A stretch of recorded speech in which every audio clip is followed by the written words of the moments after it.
How's it going, mate? Thanks for doing this. Oh, my pleasure, brother. Thanks for having me. We're going to talk about your illustrious career from the very beginning. Might have some little surprises for you right up to now. JJ Perry is a stunt coordinator, fight choreographer, been a stuntman for many years. You've been through the whole thing, right? From the lowly stuntman right up to the top, right, JJ? Right, brother. That's right. But, you know, being a stuntman for me was one of the coolest, funnest jobs I ever had.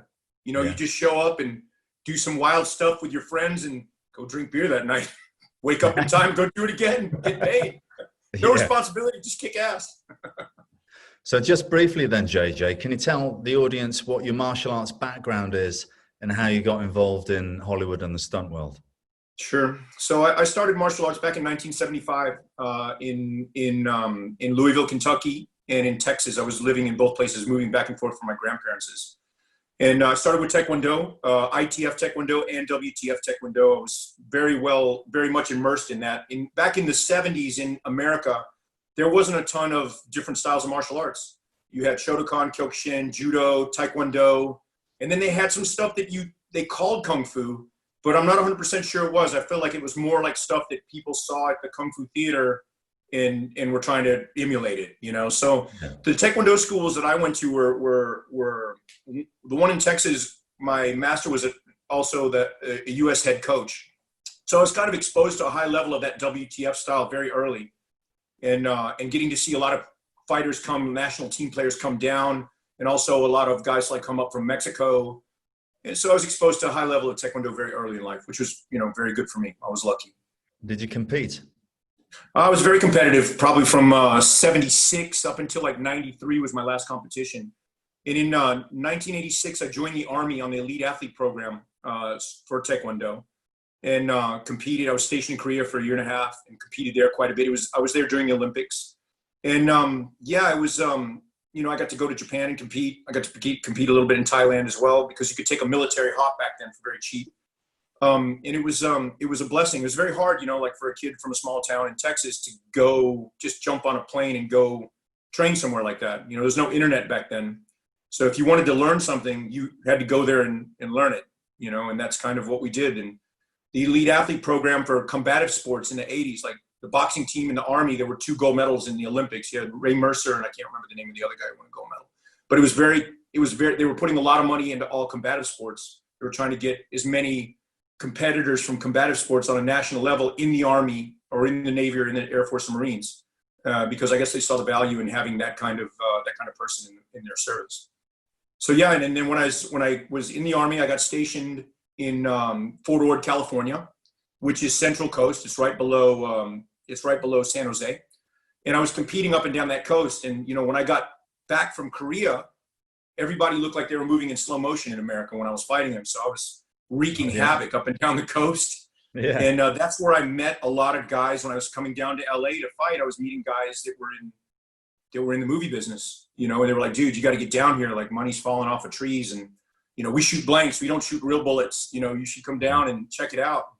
And I did. And that's how I got my, actually came down and auditioned for a Van Damme movie called Lionheart. That's one of his best. Yeah. Remember the guy in the pool? Oh, yeah. Singlet? Yeah, I auditioned for that guy. So it was a bit of a lucky escape then. Otherwise, we would have all seen you in your singlet. Listen, man, it's I'm a thing of beauty, bro. A thing of beauty. It'll bring tears to your eyes. I remember when I met him, like, because he was there at that audition, and we auditioned at Frank Dukes' school in the Valley. Oh, so he was still tight with Frank Dukes at this point. Yeah. Because we were at his school. They had a falling out, but it was at his school on Laurel Canyon, I think it was, or Coldwater Canyon. And I had driven all night. I'd taken a 3-day pass. I'd driven all night from Fort Ord, waited in line, slept in my car for a couple hours, waited in line, and ripped. And yeah, they were like, "Oh, you're great, my friend. We're going to put you in the movie," you know. And so I go back to my base, and I was like, told my first sergeant, I was like, "Hey, can I have a month off to do this movie?" He goes like, "You ain't gonna do no movie, boy. We going to the field. We got work to do." And my Hollywood dreams were dashed.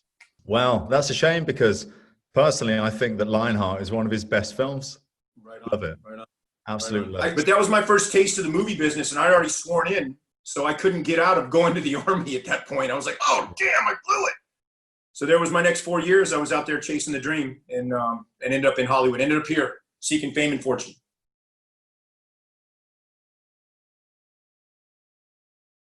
Okay, well, tell me then, how long was it before you ended up doing this film? You see it? So that's like 95. And the funniest thing, oh, look at that chest shave too. Yeah. So that was like 95, and we shot that in Sri Lanka. Now back that up again. Can you back that up for me? Yeah. So the guy I'm sitting next to my left. Oh, I see him. Yeah. That's the house. Oh, and the hair. The reason his shoulder is covered is because he got his collarbone broken working on a Seagal movie. Damn it. He was with Damme and Keenan Ivory Wayans. Glimmer Man. Glimmer Man. He got his collarbone broke on Glimmer Man, and I replaced him. And but we did the reshoots in LA, and I was kind of fat and out of shape when we shot it in Sri Lanka, but I was all shaved up and tan and buff when we did this. So it was kind of a contrast. I get in the ring and I'm a little sloppy. When I'm in the city in the stands, I'm like a Abercrombie Fitch model. Look at that. So we're seeing some of the WTF here, aren't we? Yeah, for sure. A little switch step. That's what we used to call tricking in the 70s. Yeah, there you go. That was a good move. Yeah, that's it. I just saw Dan Bernhardt this morning. He was doing jiu-jitsu over at 8711. He's a good friend now. Yeah. Yeah. Bloodsport 3 is this? Yeah, I think that's 3. So what were you thinking when he was jumping up? You were thinking, he looks so amazing. I'm just going to wait here and get kicked. Bang. Yeah, it's like, I didn't choreograph it. I just said, hey, what do you want me to do? And they said, you're going to get flying side kicked in the face. And I was like, cool. So that's my school. I used to have that school in Inglewood. Okay. And there's Lauren Avedon. That's right. King of the kickboxers. Yeah. A dear friend, a dear friend. That's, Scott, that's one of the great things about being in this business, like, even though we're doing a bunch of scripted fake stuff, but you make a lot of dear friends and it's a lot of fun. It's almost more fun to do it in the movies because you're getting paid a ton of dough and you're doing it with your friends, and you might get hurt, but you're not going to get knocked out or shot. It's like, so it's a lot of fun, and you make lifelong friends, which has been one of the big blessings for me in this business. But how come you're just bowling up down the dojang with your cagoule on and tracksuit trousers? Because it's my school. I can do what I want. Tell us about this, JJ. This is Mortal Kombat, the TV show, is it? That's right. That's right. That's me doing an old ITF form called Gay Beck.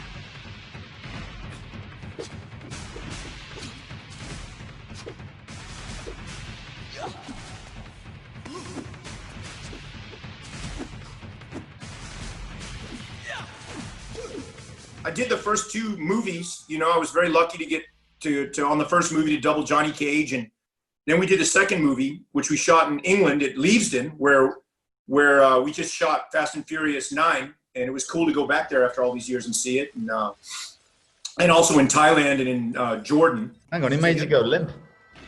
Yeah, he did. Yeah, no, he took my strength, just like my mother-in-law. It's actually my mother-in-law in that costume stealing my spirit. Stealing your soul. Swallow your soul. Flawless victory. Yeah. You were in the first 2 Mortal Kombats then. Sub-Zero in any of them, or? No, so I doubled Johnny Cage in the first one. It was very cool. Like, we did the reshoots. And then when they did the second one, I was Scorpion and then Cyrax, and I doubled a bunch. I was in a lot of the costumes. But we shot it in 3 countries. And like I said, we shot it in, the first part of it was in London, at Leavesden. And that's exactly where we just shot Fast and Furious 9. That's kind of when, I was a young stuntman, chasing the dollar, enjoying myself. It was a lot of fun back then, didn't make a ton of money, but we were going to cool places with a lot of friends. Came to London, got to meet Ray Park, Buster Reeves, Nicky Berwick. There was a lot of rock stars on that, and got to work with Keith Hirabayashi, Keith Cook, an old friend of mine. And that's the first movie. Keith Cook, he's an incredible kicker, one of the very best. Bro, so the first time I saw him was at the Battle of Atlanta in 1984. And I didn't used to do the forms. I used to go fight. But I saw him do with a staff. He's in the ring, and he rips a staff around, and he does a Hong Kong twist, a Sun-Bai Lu, a 360. And I'd never seen that before. Nobody had. Back in the day. Back from China with Roger Tung. We were like, how do you do that? I was like, you were sideways in the air and you turned and you had a stick in your hand, and because I'm kind of a redneck. And I was like, God damn, that was a sick ass move you just pulled there. But like being able to work with him and train with him and was a real blessing. And he's a real good big bro. He always was. Funny thing about Mortal Kombat 2, before I let you go there real quick, is that was Tony Jaa's first movie. I was going to ask you about this, and because I was talking to Tony about this, and I reminded him that you told me that they called him Hollywood. He was standing under a tree branch when we all met him. They had it was Sang stunt team. Sang is the big stunt coordinator down in Thailand, dear friend, another, lucky to work with fella. And Sang was like, hey, you guys got to check this kid out. He brought him up from Bangkok. He brought like 6 or 7 of the stunt guys up. But he was standing under a tree, and the branch must have been 10 feet in the air. And that wicker ball game they play, it's called Supalat. Yeah. It's like volleyball with their feet. He just lifts a knee and then 540s this kick and smacks this branch 10 feet high. And I didn't know what to say. I thought, I'm looking for the crane. Where's the wire? How did that just happen? And he's just nice, he's a kid, nice kid, smiling, giggling, so we just named him Hollywood after that and let him kick the shit out of all of us. Yeah, he's phenomenal. He's got like, he's slight, he's small, but when you feel him, it's like he's dense. He's made out of different atoms, that guy. I feel like guys like you and him, when God was making tigers, he goes, oh shit, I'm supposed to make men that day. And then he turned you two guys out, guys like you out there. You got a lot of guys that are just genetically and physically on a different wavelength. They can just hang time and accurate and powerful with either foot or either hand. And you fall in that category too, my brother.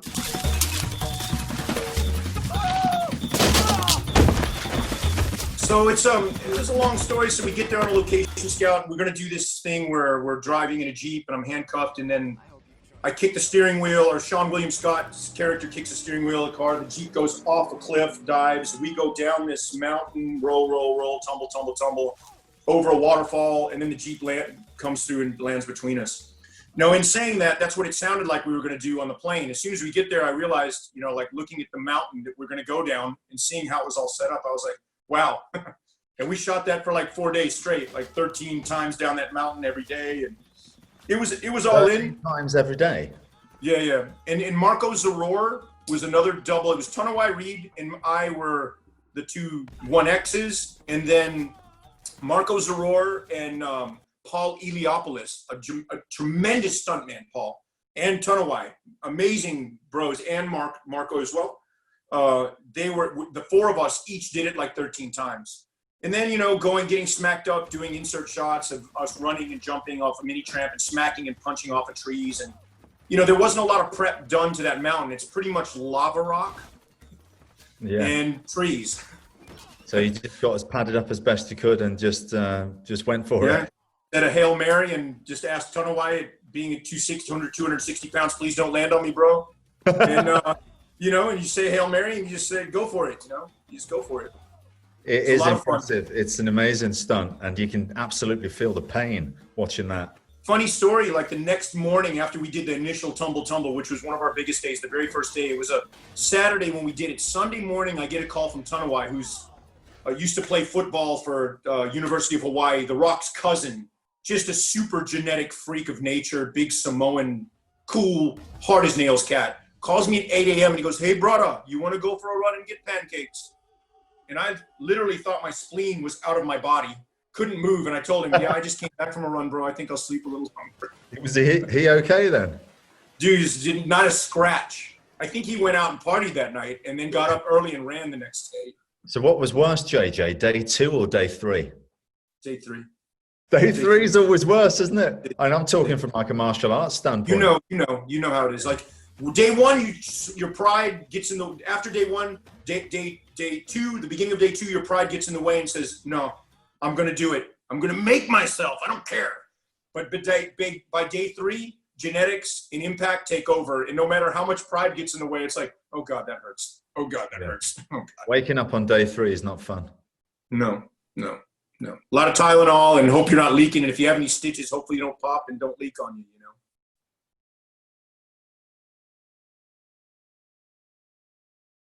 Oh, check it out, dude. Here's an old picture, another prop that I brought. Who's that, dude? That's you, isn't it? Yeah, when I was like 14. So was that all one in one day? We fight juniors and then we fight men's at night. Wow. My master was relentless. You know, he was like, don't care if you knock out, don't care your hand broken, you fighting. Yes, sir. I was talking to Lauren Avedon the other day, and he was telling me about the first time he met you, and you had a bit of a spar. He said you almost knocked him out with an axe kick. That was my weak leg, bro. I'm kidding. I'm joking. Lauren's a dear friend, man, and he's a tremendous martial artist. You know, like some of the guys that, you know, like I said, the guys that we meet, like come across, and you know, the Gary Daniels, the Mike Jai Whites, you know, it's just amazing. We're all bound by this. We're karate bums. We're martial artists. We love it, you know, and getting to play guns and play fight when I'm 53, and I don't ever need to grow up, dog. I don't ever have to grow up. And I urge everyone listening, don't do it. It's overrated. Yeah. Don't do it. How would you know? My wife is raising 2 kids. One 8-year-old and one 53-year-old, and one of them's never going to grow up. Yeah, so Undisputed 2, that's when I first met you. I was hungry to do something special, and I know Mike was there to do some good work. And I don't know where you were at, but you certainly did something special. Was it a time for you where maybe you wanted to prove, you know, be a good fight coordinator? I'm not sure how much you'd done before then. I'd been working quite a bit. They would hire me as a stuntman. I was getting hired all the time as a lead double or a double. But I would come in and choreograph my own stuff all the time, or choreograph for everybody. It was just never getting the credit or getting paid for it. And, you know, I was grateful, like totally grateful. I've always been. I never thought I would ever be doing this work. And like, you know, but that was kind of the way it went back then, you know, like you just took the job, and I was grateful to have it. And a lot of my bros, like, you know, like the Chad Stahelski, Dave Leach, Mike Gunter, Marcus Young, Garrett Warren, they were already coordinators. They'd already become coordinators. Brad Martin. I mean, I could go down the list, but they'd already become stunt coordinators and second directors and fight coordinators. And I was working with them and for everyone and enjoying myself. But this came at a time I was doing a movie called Ultraviolet. I was prepping it in LA, a Mila Jovovich movie. And they were getting ready to leave for China. And I'd worked on it for like 3 months prepping. Like we prevised and choreographed the fights. And I didn't go to China. I just stayed and did the prep part. And I'd worked with Isaac Florentine. I'd met him years before, a dear friend, and a big bro, a mentor, a sensei, etc. You know, like he had a lot of influence in my style of directing and my motivations. I learned a lot of things from Isaac. While I was doing Ultraviolet, I saw videos. Mitch Gould had videos of you. From the movie you did with Andy Cheng. Special Forces. It wasn't Andy Cheng, it was Yuji, but Special Forces. That's right. And I saw the video and I was like, oh, smooth. He's badass. How tall? I thought you were like 5'2" when I saw the videos. Yeah. Oh, he's got to be 5'2". No, bro, he's your size. I was like, oh, fuck. I was like, oh, God. And sure enough, Isaac calls me. He says, hey, JJ, I'm going to do this movie in Bulgaria with Mike Jai White, who likes you. He's a friend of yours. And this kid, Scott Adkins, who's amazing. Do you want to come? And I was like, you know, trying to play it cool. I was like, yeah, I'd love to come. But inside I was going, oh my God, it's like a coordinator, a choreographer's dream come true. To have 2 hitters like you guys, you know, like a lot of times, Scott, when we're in the action business, I spend a lot of time shooting around an actor or an actress's inabilities. Mm-hmm. You know, you're kind of, your starting picture, your lead is how good they are is how good you're going to be. And then you have to be clever about how you cover it. With guys like you and Mike, I just put the camera where it belongs, where the action becomes the star of what we're doing.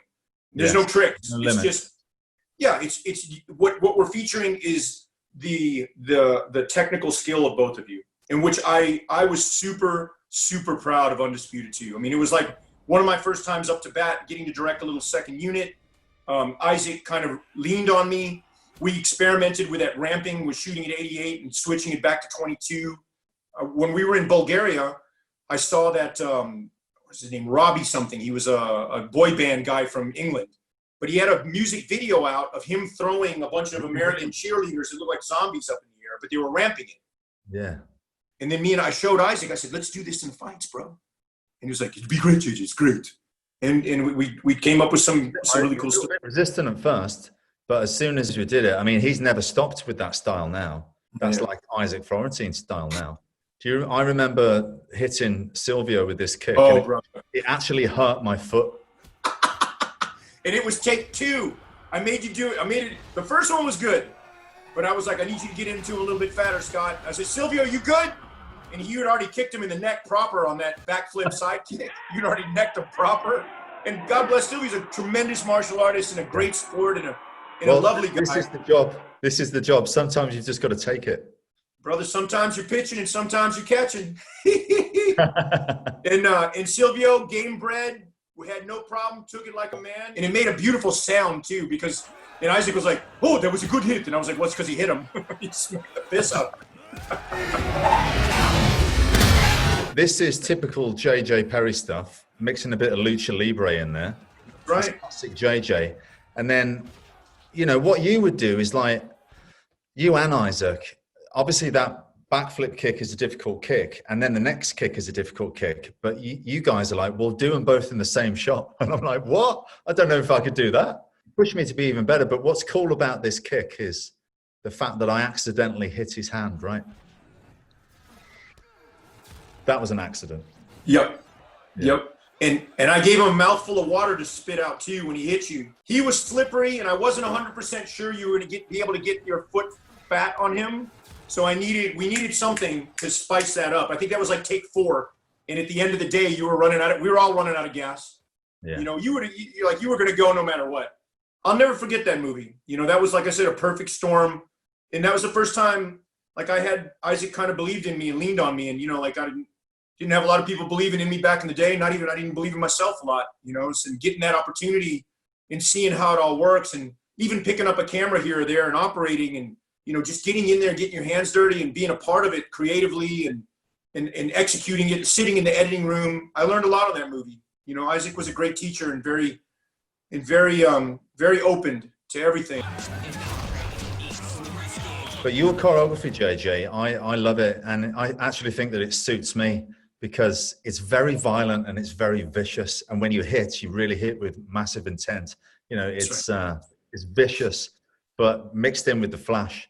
And actually, you and Lionel Stovall, I think your choreography suits me the best. Sorry, Tim Man, which is great, but it's the viciousness.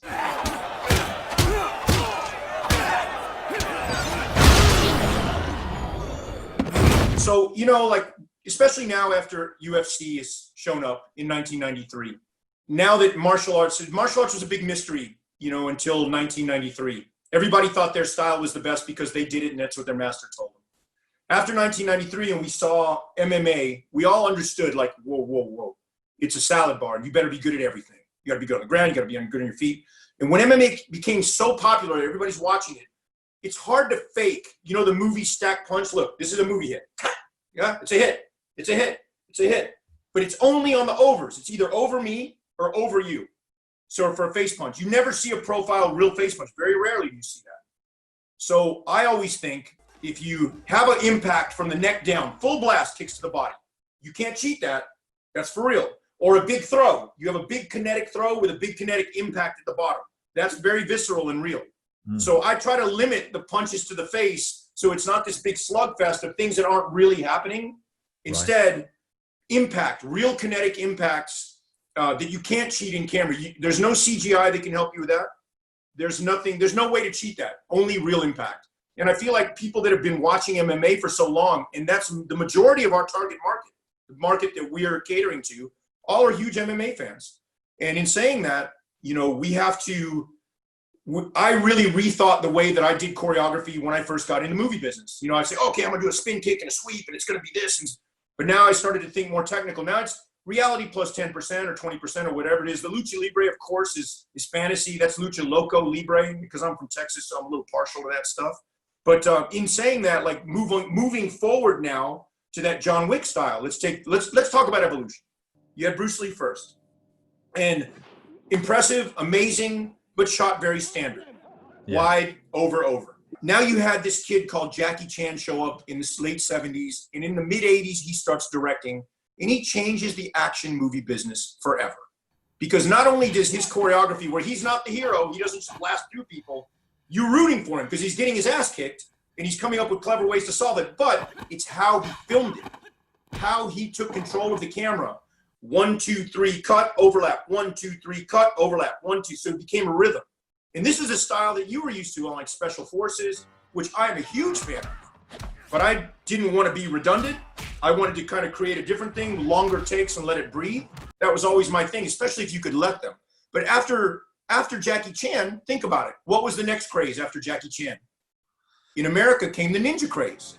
And then after that, after the ninja craze, then you had Van Damme show up. Then you had Seagal show up until the late 90s. And then what happened? The Matrix. The Matrix brought it all back. So that was kind of the evolution. The first time that we really saw in an American movie, Hong Kong style action done the way it's supposed to be done. That was groundbreaking. I thought, well, this is it now. They're never going to go back. But they regressed. Well, I'll tell you what they did. What happened? Ong Bak happened. And I was almost sad the first time I saw Matrix. Like all my friends, like Chad Stahelski, a dear friend, one of my bros, was on the Matrix. And I remember seeing it at the theater and calling him and saying, dude, that was awesome. But I was almost sad. I was like, man, this changes everything. It's going to be Kung Fu. We're going to be doing Kung Fu on wires. It's not going to be, like it's just different now. When Ong Bak happened, I remember looking at that $1 million budget movie, $1 million, and seeing cool shots, wide, with big impacts. And I thought, wow, that was refreshing. It was back to like the Bruce Lee style again, really. The camera work, very basic, because all you had to do was film Tony Jaa, and he's hitting people for real. So just film that. And I saw Ong Bak in Bulgaria waiting for you to show up from London on Undisputed 2 was the first time I saw Ong Bak. Oh, really? And I almost regretted watching it because, you know how like when you see something, you're influenced by it. Yeah. So typically I try not to watch movies, action movies, while I'm working on a movie because I don't want something to slip in there that I regurgitate or I just, we're going to do the old. I'm trying not to ever say, let's just do the old. And the older I get now, the more I'm less worried about a move and more concerned about sequences and storytelling within the action. But that's kind of for me, Ong Bak was I exhaled when I saw Ong Bak. I thought, okay, this is great. Back to the roots. That's right. That's right. So the wire work did stay around for quite a while, and it was like shocking when something like, I've got to throw some people under the bus now. When I saw Romeo Must Die, they brought Jet Li over. And, it's not like it's Crouching Tiger, Hidden Dragon. It's set in America, and he's playing American football, and he's flying around on these wires. It was absolutely absurd. We had Yen Wu Ping and Da Xing and his whole team, Pong, Fish, Tiger, who are amazing martial artists and great guys. But we had them running almost every show in America for like 3 years. They were doing all the action, all the shows. So they all started to kind of look the same. You know what I mean? So when that started to fizzle out a little bit, we all kind of exhaled and went, okay, cool. The next thing that really revolutionized action cinema fight style was the Bourne movies, right? And that, in my opinion, really set us back. I don't know what your view on it is, but for me, I wasn't a fan of that shaky cam, cutty, 7 cameras rolling, 2 seconds, 2 seconds cut, 2 seconds cut. Like your brain can't process. All you'll see is shuffle, shuffle, shuffle, book in the neck, shuffle, shuffle, shuffle, pen in the arm. Like there's only bullet points. For me, it's like set it up, tell a story. Tell the story of the fight. What's the struggle? How is he, if he gets in trouble, how do you solve that problem? Tell the story and then show some big impacts and some visual things. And it's also the box that you're in. So we're in, let me see if I can trace the box real quick. The box goes like that and it has 4 corners and 4 walls. It's the shapes and rhythms and sizes that you play in that box that are going to make it cool. If you look at the old Hong Kong stuff, the cadence of that is like, yut, yut, yut, yut, yut, yut. I'm a bigger fan of jazz music. Doom, doom, doom, doom, doom. Change the rhythm. So it's not just dum, dum, dum, dum. And, the Bourne for me was almost, not knocking it, great films, made a ton of dough. Brilliant films. When I watched the action, I got confused. I got really confused. It almost gave me a headache watching it. Like I was trying to figure out, what's he doing? David Leitch and Jeff Imada and John Eusebio, who were all members of our clique, 8711, Chad Stahelski, all had a hand in that Bourne style of combat, which I thought was sick. It was super cool. It's the way that it was captured to me that was a bit disheveled. And I think that a lot of people really liked it because they didn't understand what was going on. Maybe that's something that they liked. It was kind of like fight choreography for ADD, but I thought that the car chases were great. The fights there was big impacts. You just don't see how it happened. Yeah, the car chases, that kind of thing works brilliantly anyway. Do you think part of the reason was, you know, obviously Keanu Reeves put a lot of effort into The Matrix and he did all that training, you know, 6 months training, whatever it was. And obviously they pulled that off brilliantly. And then it became, okay, actors can now do what the old 80s action stars were doing. We're going to train our actors to do this. But really, they didn't really realize it's terribly hard work, isn't it? I mean, you've got to train. 6 months training is what Keanu Reeves did, right? So the shaking of the camera was a way to hide the shortcomings of the performer. It's exactly correct. And, you know, like, and it's also an easy way to hide the stunt double, like when the camera's moving all over the place. Yes, that was a thing. Like, so I'm going to say this. How many years have you been doing martial arts, Scott? Oh, it's a good few now. So I started when I was 10 and I'm 44. So you can't just show up and work out for 6 months and be a master. You can show up for 6 months and be proficient. You need to be, as a person who manages the training of a lot of actors for different movies, you have to be aware of that. Like when we're doing the movie Warrior with Tom Hardy and Joel Edgerton, or Haywire, or John Wick. You know, you have to be realistic. Like even on the John Wick movies, Keanu learned like 6 throws and 7 transitions, jiu-jitsu transitions, but like really good at those throws and use those in variations. Like it's not, you know what I mean? You have to be specific and very, very clever how you do it. I think that the training of actors is important because they're getting paid a ton of money and we're trying to show them how to be bad. I mean, the best way to fake being a badass is by just being a badass, right?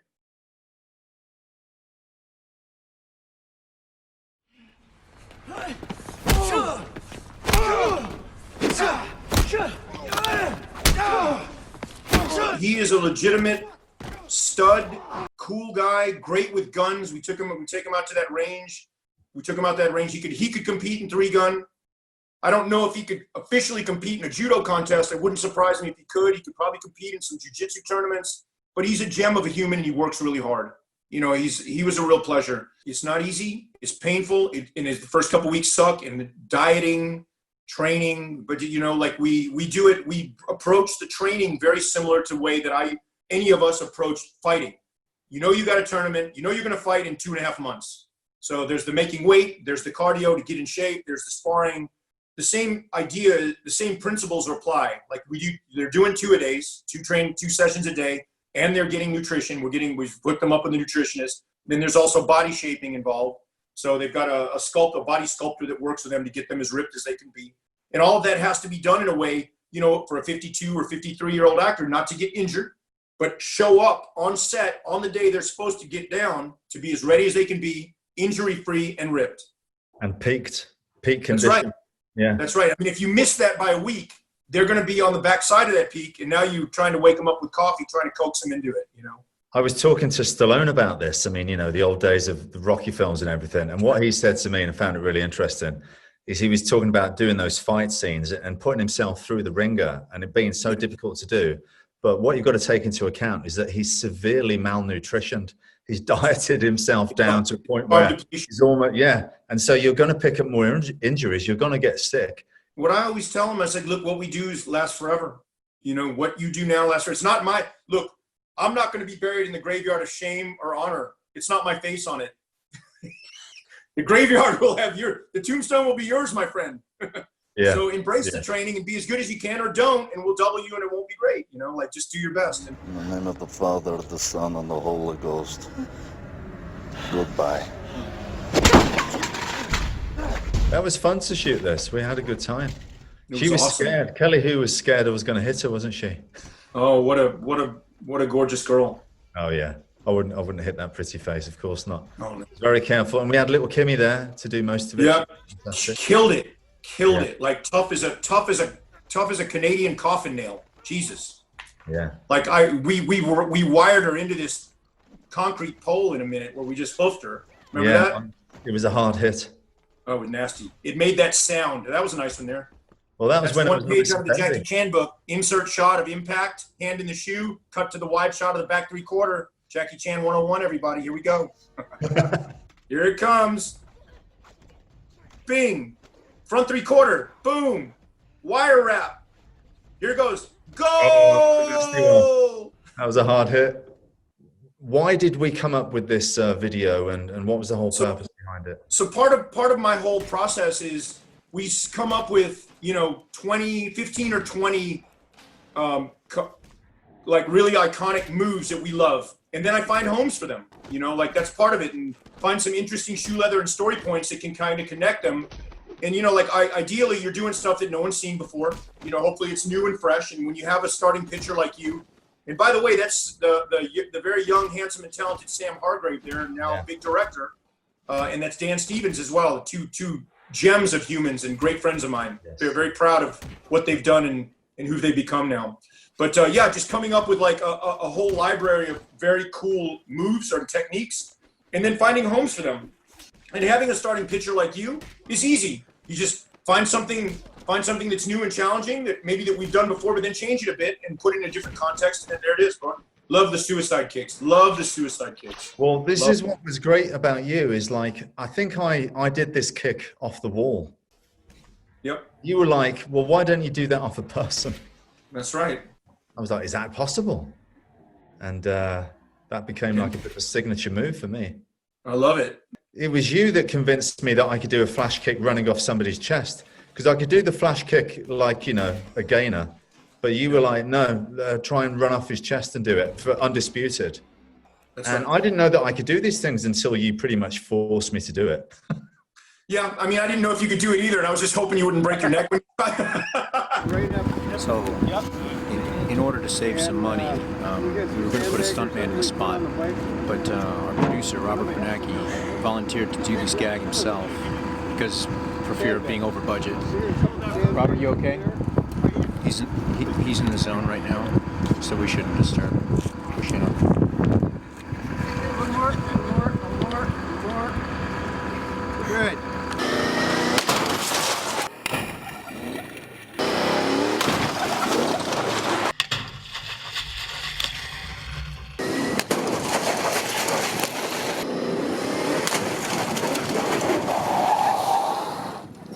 Robert, are you okay? That's what I call taking one for the team. We're doing a fight scene. Somebody might get kicked in the face. What's going to happen? Might get a tooth knocked out, might get their nose broke, might get a few stitches. Now I take you out to Fast and Furious 8 or 9 or Gemini Man. We're on the streets of Colombia or Cuba in motorcycles or in cars going 100 miles an hour with explosions. A little mistake there is a huge mistake. And having to manage that, like that's one of the things about being a stunt coordinator, you know, especially if you're doing action movies with vehicles and explosions where you're not on a green screen stage all day, you're out there actually doing stuff, is you're going to take big risks. But in doing that, you know, like you risk yourself enough times. It's like going to Vegas. You roll the dice enough times, you might roll snake eyes. So you have to hedge your bets. You know, you have to rely on your strengths, hire the best people you know, and then create opportunities for them to succeed and manage those risks.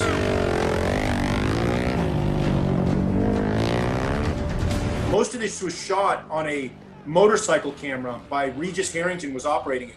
The camera itself weighed 180 pounds with a stabilizing head. It's a massive 3D 4K 120 frame rate camera. It's massive.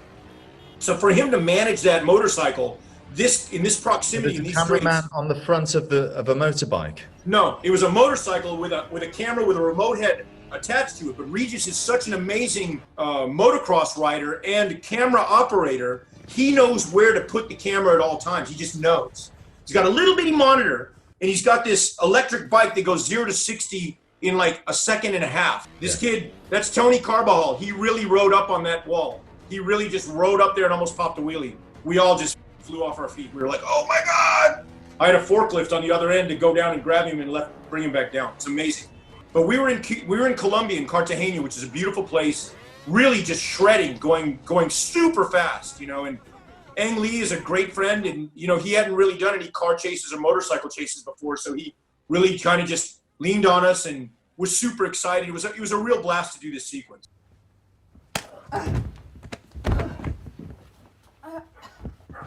No stunt double for him. So that was Steven Soderbergh directing, and I'll tell you, we rehearsed this at 8711. It was John Eusebio, John Valera, Danny Hernandez, and then Gina. There was the whole 8711 crew was there for this to prep it. And Soderbergh, we're all huge fans of Steven Soderbergh, but he just doesn't really do action movies. So he just kind of shot we have a previs that's identical to this. Like he shot it shot for shot. I was there helping him. He didn't even have monitors, like because they don't shoot action. So he gave me this tiny clamshell. You know, he's like, hey, can you see it? And I'm like, oh, yeah, it looks like a hit. Small screen hit. I don't know. It was a lot of fun. And then Fassbender, when he gets this thing smacked him in his face right here, before he did it, go ahead and pause for a second. Yeah.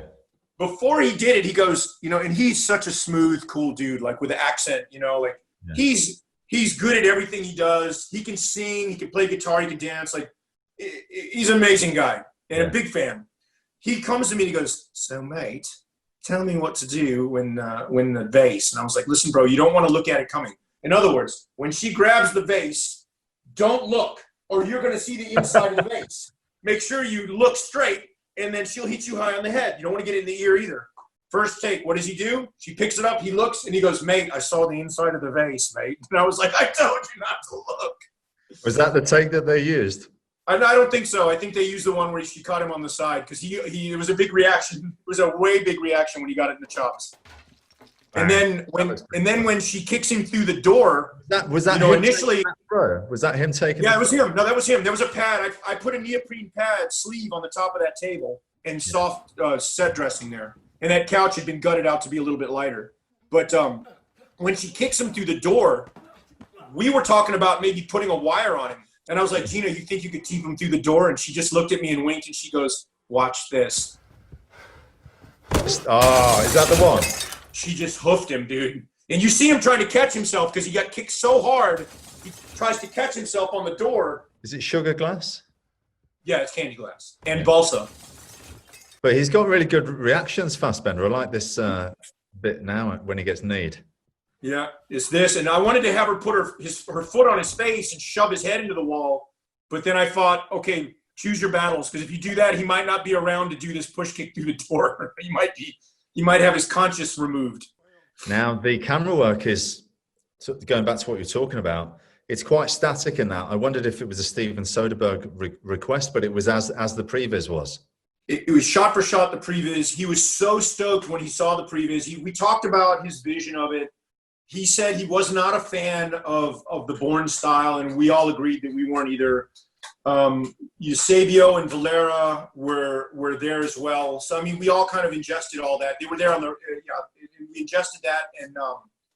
And I think what we did turned out really, really good. But it was a lot of fun, man. Like, Soderbergh is one of my idols, like, as a director. He's one of those directors who he shoots it, he can shoot it, cut it, he lights it. Like, he's a well-versed filmmaker, good at everything he does. Like, he knows all aspects of the craft. Mad respect. Is that good that he predicted coronavirus? That's how good he is. That's correct. Jesus.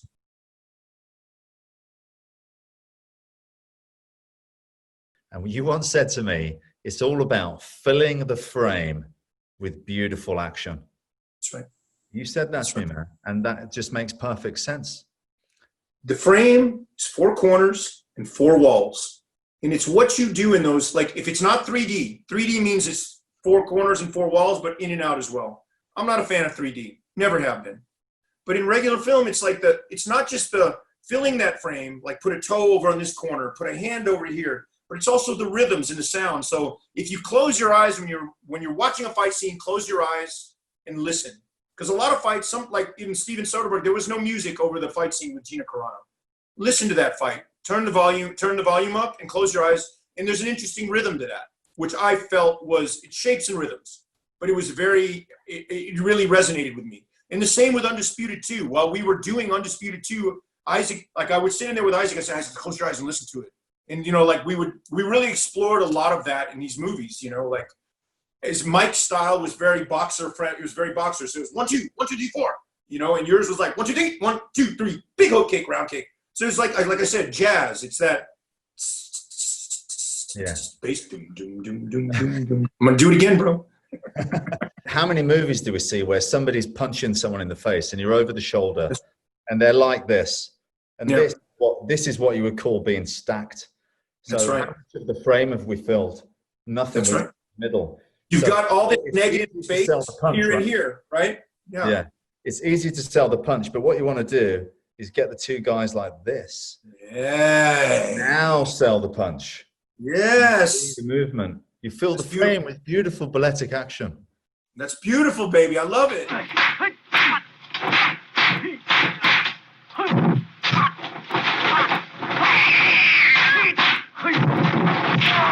I ask, are you a fan of Hong Kong cinema before Jackie Chan, when it was kind of like, you know, the cheat bit, but the old school brother stuff? I absolutely used to ditch school all through junior high school and even elementary school, go downtown and go to Kung Fu Theater and pay 50 cents and watch those same 2 movies all day and try to get home before my grandparents so I didn't get whipped for ditching school. I did it constantly. But I feel that those movies in the 70s, post Bruce Lee, pre Jackie Chan, hurt martial arts because it was not real snake style. You know, it was something made up for camera, and all of a sudden you go to tournaments and there was guys doing fucking snake style. You know, it was like, it was fake. So I feel like that generation or that period misinformed martial arts.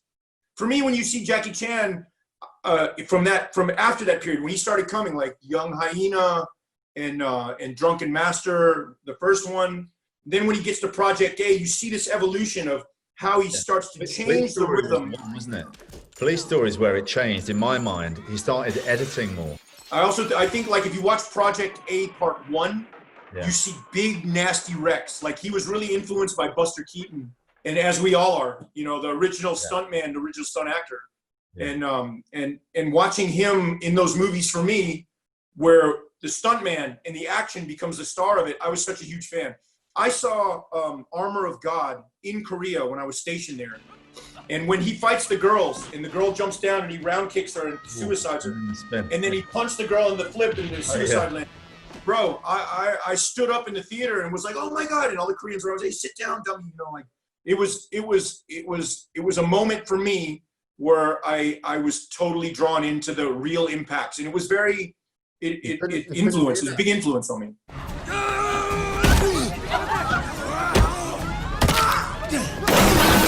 Yeah, I just came and I helped with this part. Like Alan Poppleton had that show, and I only helped with this opening business right here. And we shot that in Thailand, which was a lot of fun. That was actually on a green screen stage. It wasn't even we weren't even exterior, we were interior.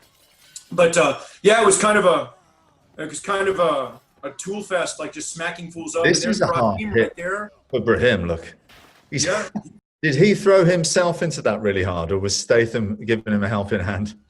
Well, you know, I have a way of getting people wound up pretty proper, because I could tell Brahim was a little nervous to mess with Statham the first time. And I just said, don't make eye contact. Don't show your teeth. Don't wear any cologne. He bites. Don't stare. And, you know, he's like, oh, and I said, hey, listen, little bro. You got to, like, even when he takes that hit, he gets nailed and does a 3/4 onto the table. I was like, hey, man, you're going to have to take one for the team here, baby. You got to go big. It's Statham. You know, like, and he did. He killed it. Jason Statham, we're the same age. So I understand him. Like, we probably listen to the same music as kids. And Jason was also on the British national team for diving. So when you compete in any sport on a very high level like that, you know, where you have one chance to show, like, it's not like fighting, it's different. Like gymnastics and diving, and that's like everything has to happen in this one try. It's a tremendous amount of pressure. So he is used to dealing with extreme pressure. It's not foreign to him. And he's got a tremendous sense of focus. And you can't fool him. Like a lot of actors like, oh yeah, dude, he's going to do a front 3/4, you do this, it's going to be great. They'll be like, oh, awesome. Yeah. He's not having it. Like he trains at our shop at 8711. He does Muay Thai, he does Jiu-Jitsu, he does Judo. We're taking him to the gun range on Friday and shooting with him. He's well-versed. And he's going to make everyone work as hard as they can, including himself, to make it perfect. And I really admire that about him. That's one of the reasons that I keep wanting to work with him, because he keeps a very high standard for himself and for everyone else.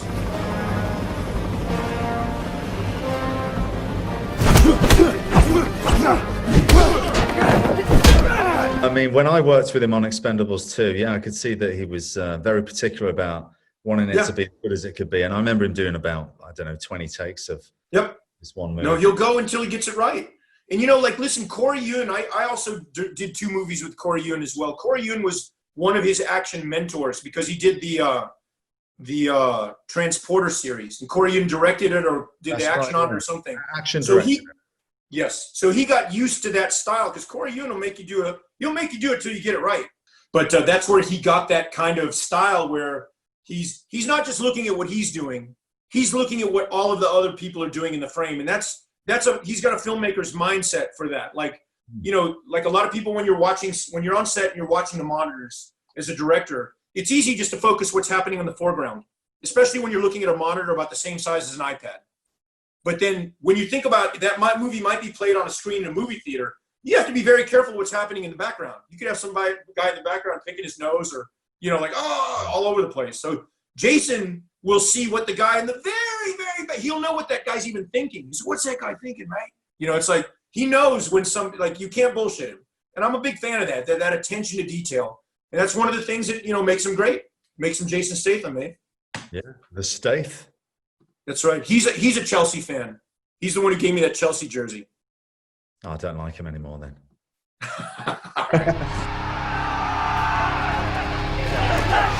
Josh Brolin is as hard as a mason jar full of rusty nails.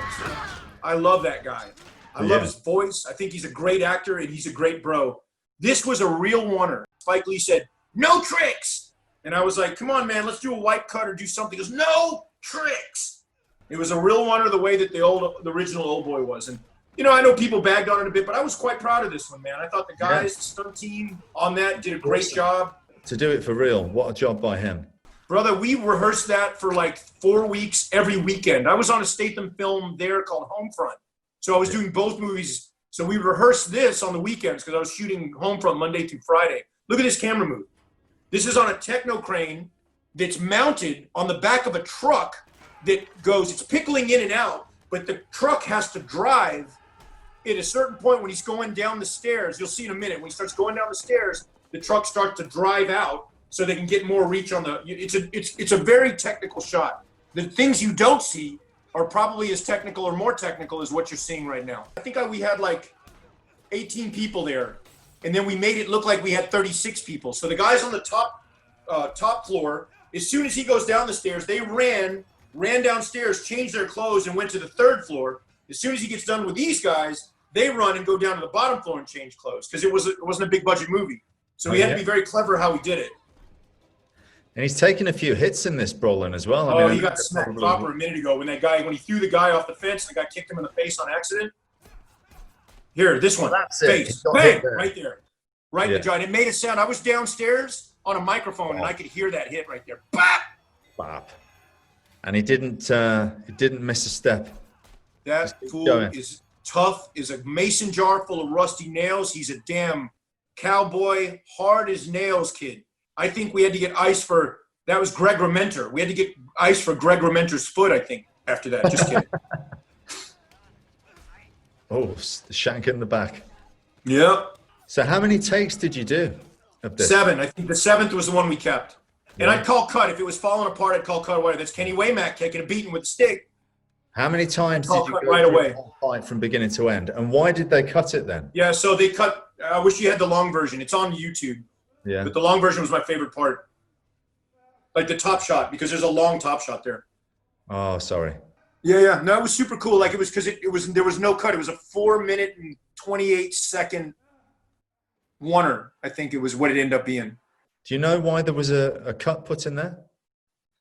I don't know. I didn't ask. I mean, I was disappointed. I was doing John Wick 1 in New York when they screened this in New York, and I went and watched it. And as soon as I saw it, I was like, oh man. And Spike and Josh were like, yeah, man, we're really bummed out that this. I guess the studio made him do it.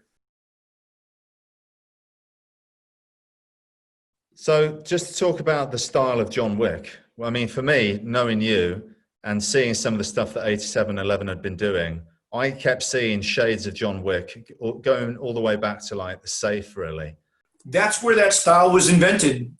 So when I got finished doing Warrior, I had all these like lucha libre moves and MMA moves that I never used. And all the guys were doing jiu-jitsu and judo.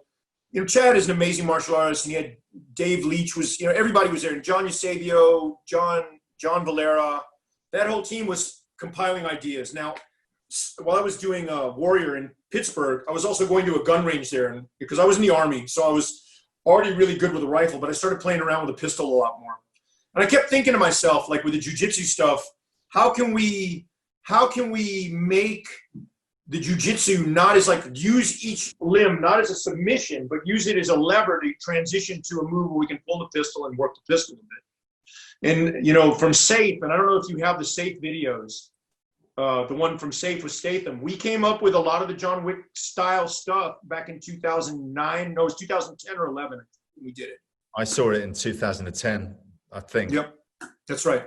Yeah. And unfortunately, we didn't do it on Safe, but we all put that in our back pocket.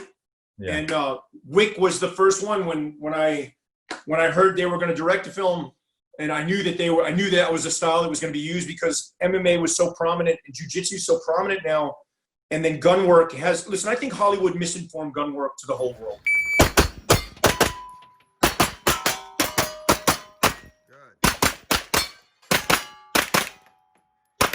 You know, if you look at all the old movies like Charlie's Angels, they back up to a corner and they hold the gun like this, and the bad guy's behind them. Like, you know, I gotta be careful. And you know why they do it? Because they want the camera to see their face and they can see the threat and see the gun. But when you're really doing it, the muzzle of the gun has to be facing the threat. You're meant to be like this, sliding down the banister, aren't you? Listen, I love John Woo. Yeah. I still watch Killer and I still watch Hard Boiled religiously. Yeah. But I don't know how those Chinese guys get 1,000 bullets in those magazines. I want one of those guns. John Wick. That's great. One of the good things about John Wick. Yep. And I helped out with the club fight in John Wick. I was finishing up Expendables 3, and Chad called me and said, "Hey, can you come to New York and help us out with this club scene?" And I went down there and I made I helped him out a little bit with the pistol work, and you know, the choreography was tight, and we did a really good thing there. And then after John Wick 1, when Chad got John Wick 2, he said, "Well, what do you think? How can we make Wick 2 better than Wick 1?" I was like, "Well, I don't know. Like from a management standpoint, I think we have to make Reeves better. I mean, we're going to rely heavily on him, so we train him harder. Take him to let's improve his gun work tenfold." So we took him out to a gun range, a tactical gun range, Taron Butler's range, where we've been going to since 2015, since we took Reeves out there. The guy's a 14-time World 3-gun champion. If you look him up, Taron Tactical or Taron Butler, it's amazing. Like, he's like the Michael Jordan of shooting. And you wouldn't imagine it. You wouldn't know it when you look at him. He's a big fella. But he moves really fast, and he shoots like it's almost like he can see the shots 4 shots ahead. And he really helped us. That range was a very cool interactive range where we could lend it to choreography. Like, you set up a range where he shoots 17 targets and does a reload and shoots 2 more, which is like choreography. Have him run that 3 times. Now you change the route, change the course. Exactly like choreography. 3 takes, cut, next moves, next one. So he became so proficient in target acquisition and reloading and chamber checking and correcting malfunctions with rifle, shotgun, and pistol. The shotgun reloading was impressive. Man, really? we shot that sequence in the tunnels of Carcalla, which was in Rome, and it was like in November in Rome, in these tunnels, these ancient tunnels that used to be baths, and it was cold, and his hands were cold, and like just keeping them warm, and it's really not easy to reload. It's very difficult, and I was really proud of that movie. I was super proud of that movie. It's very difficult to come up with a new style. John Woo did it. Michael Mann did it with Heat. But the style in John Wick, which I was seeing you guys at 8, 7, 11 putting together way before that. Yeah, man. And I was surprised that it hadn't been seen sooner. But listen, that place, the laboratory, 8711 is this laboratory of test and prove, and some of the best martial artists, trickers, free runners, gymnasts, movement people. We get them in there and we just come up with ideas constantly. And like John Eusebio, John Valera, Danny Hernandez, Justin Yu, Jeremy Marinas, Danny Graham, Manish Shurfa, Jackson Spidell. I mean, I can go on and on. There's some mega hitters that come out of there. Like Sam Hargrave started there. Larnell Stovall started there, my little brothers. And Phil Silvera, he was working out there too. That place is seeing every face that's prominent. Like when Brad Allen would be in town back in the day, he used to roll through. Damian Walters used to roll through. Like that was and you've been through there too, it's like really a mecca of action. Hey, listen, JJ, thanks for giving us your time, mate. So much knowledge, so much know-how. One of the best guys to do it. And just personally, mate, I want to say thank you, because you gave me a real chance with Undisputed 2, what we did there. And you've done a lot for me, mate. I really appreciate it. Scott, I'm your biggest fan, Holmes. I'm the biggest cheerleader. I'm the biggest Scott Adkins cheerleader. I always, try to get you to Serbia, try to get you on everything. Pretty soon. Yeah, but don't say that own. because you'll have no excuse when you're directing. I'll have my own, and I got you. But be careful. Be careful what you wish for, dog. Oh yeah, I might get a foot in the face. Right on, brother. I love you, bro. Thanks. Thanks, JJ. Thanks for doing this, buddy.